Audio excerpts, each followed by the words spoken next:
Today is infotainment version 2.0 of the Xpeng cars. No, I did not get any roadmap or any indication from the Xpeng team of what is coming out.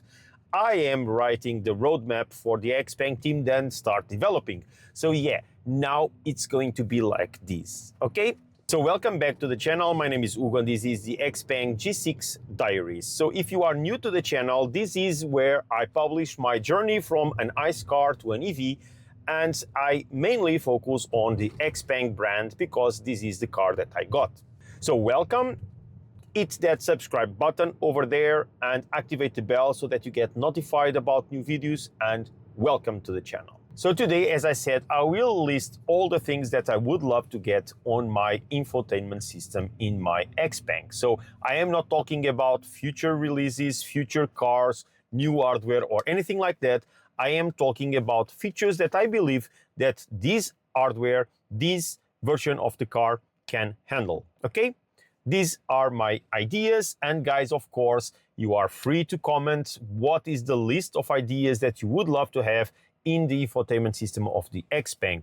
Please note that we are talking about infotainment systems, so applications, assistant, navigation, all the things that you see here on the main screen. It's not about powertrail, it's not about charging and battery, it's not about the self-driving system, it's about infotainment. Okay guys, so let's go to the list immediately. Let's start first with navigation. So for the navigation, I have 4 things that I would consider a must to have in my Xpeng car.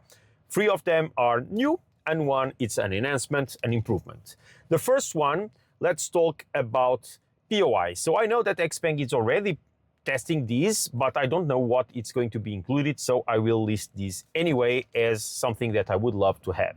So better POI searches, so better searches of locations, point of interest in the existing system, but I would love also to have more information coming out from these searches. What I mean with this is that I would love to have the system providing, for instance, information about the restaurant, giving me ideas of the working hours, opening hours, telephone number, for instance, a restaurant, so that I could call immediately from the system to make a reservation, something like that. So the system could give me better results and more information on each result and interconnect with the remaining systems of the car so that I could make calls or even then ask Assistant to do something with that. Okay, this is one of the things. So the next one is more on the visual part. So I would love to have more layers on the system, and one of them would be satellite view. So a layer with that view, and also 3D buildings, for instance. Not that I prefer to drive like that. I, in fact, prefer to make my routes with this more clean view, but I do love to have satellite view to make my searches for places to go and stuff like that. The third thing that I would love to have is alerts, more alerts. So currently we have a couple of them. So you can see here that I have here an alert currently with the fixed speed camera, but it's only visual. So there is no alert on sound, for instance. So I would love to have that. And if possible, if there is a way to bring some more information, so like accidents, traffic jams, or any disturbance on the routes that we have, to get that information also coming out of the sound system so that I am alerted out of that. The fourth thing is an improvement. So in this case, I would love to have the range estimation for the big trips to be better calculated. So currently Xpeng is using the previous consumption to calculate, and the existing battery remaining in the system to use that as a reference, but then it becomes, it sometimes makes some mistakes because, for instance, if I plan a trip to Algarve, that it's 300 kilometers, my car can do it if it is with 100% battery, if I drive at 120, because I will spend 21 kilowatts per hour of battery for that trip. So I know that my car can do it in once, but if I just plan the trip with 100%, it will say that I will reach there with a lot of battery still remaining, because it's just considering that as my car is a 435 kilometers range on WLTP, it's considering that I will only spend 300, so I will arrive with more than 100 kilometers left on the battery, and that is not correct. So I would consider that the best way to calculate this is using a reference for type of road, meaning that, for instance, if I do a trip to Algarve that it's 300 kilometers and 250 will be on highway, the car should consider that 250 kilometers would spend around 21 kilowatts per 100 kilometers, and the remaining around, for instance, 15, and these would give a better accurate first initial response and predictions for the system. And then, of course, it will update based on the driving style of the driver. And I believe that this would improve much better the estimation on the long trips. So these are the 4 things that I would love to have on the navigation. Now let's talk about assistance. So on the assistant, I do believe that it's already very good, but I would love it to be connected to the outside world, so to be a real AI assistant. What I mean with this is that to have some functionalities as we have, for instance, in Google Assistant and Siri, if you are using CarPlay. And also there are already many manufacturers that have, for instance, ChatGPT or Gemini connected to the assistant so that they can get more information from the outside world. And this would be great so that we could ask for just generic information or even interact with all the systems in the car. Let me give you an example.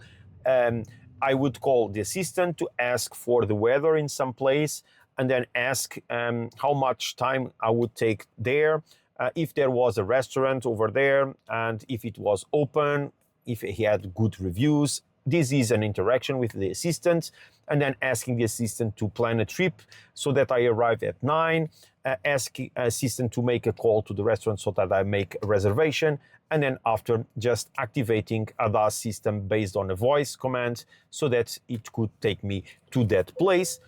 So it would just ignite and start the systems and interact with several systems while connecting to the outside world so that it can get more information from those places, okay? Next, phone calls. For instance, the phone call thing on the system, I would love to have a favorites, and I would love also if you enter in a contact, you get information about history. So I know that this is possible to get from the Android phones, for instance, and probably from Apple also. So I would love to have a better enhanced phone call, phone book also available in the car.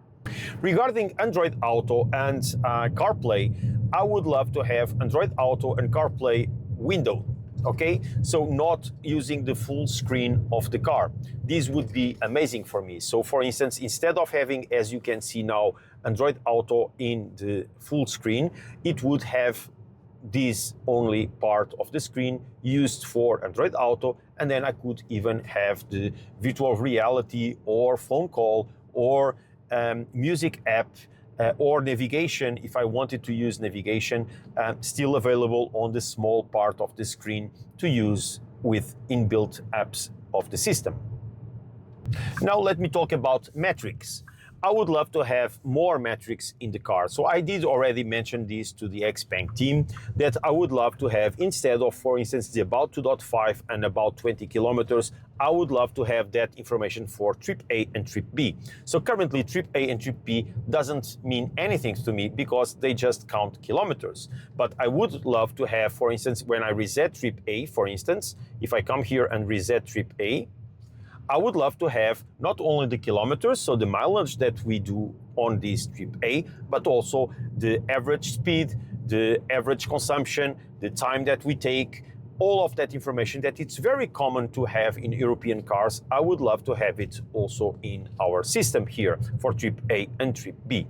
Another thing that I would love to have as metrics in the car is history of charging. So I would love to go to the car and check how was the charging session, if it was in a public, or so the power that was used, the amount of time, etc., that the car could register here so that we have this history also.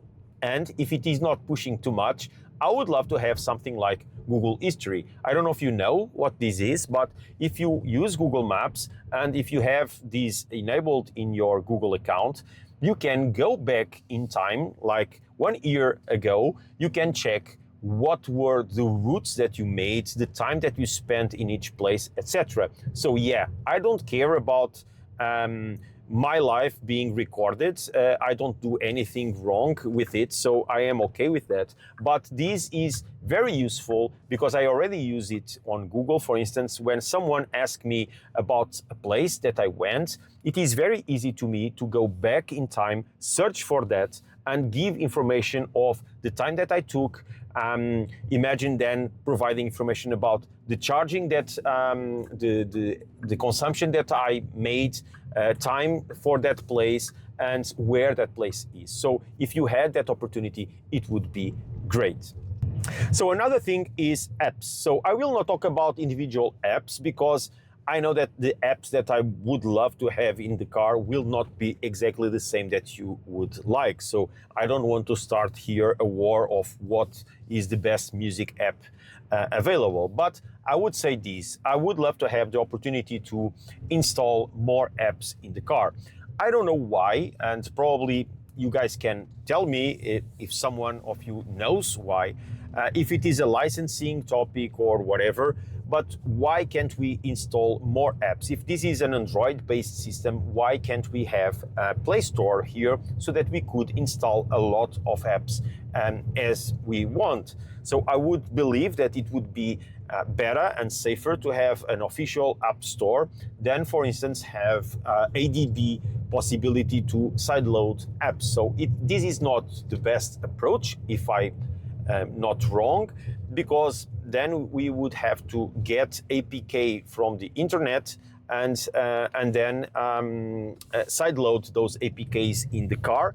I believe that it's not as safer as having a proper official app store.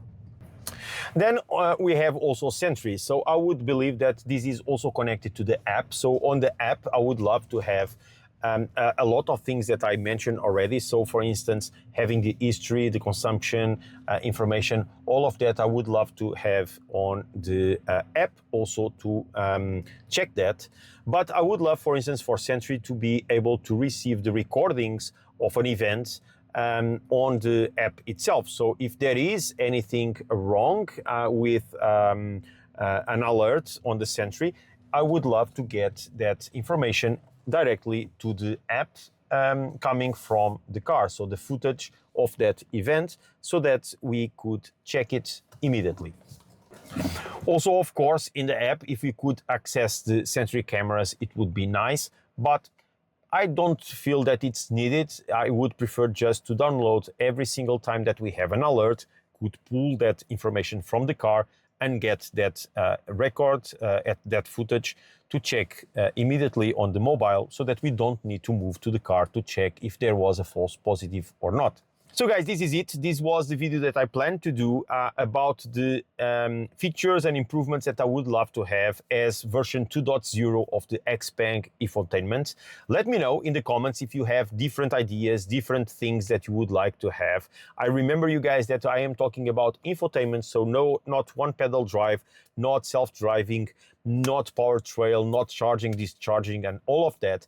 It's talking about infotainment, okay? So let me know what are the things that you would love to have. And again, Xpeng, if you are seeing this video, I am already making all this work for you guys. So now it's very easy. You just need to put in front of these roadmap items, just put the dates and start developing. Let's go, guys. We count on you. Bye, guys. Thank you very much. And I will see you in the next one. Bye-bye. So I would love to have satellite view.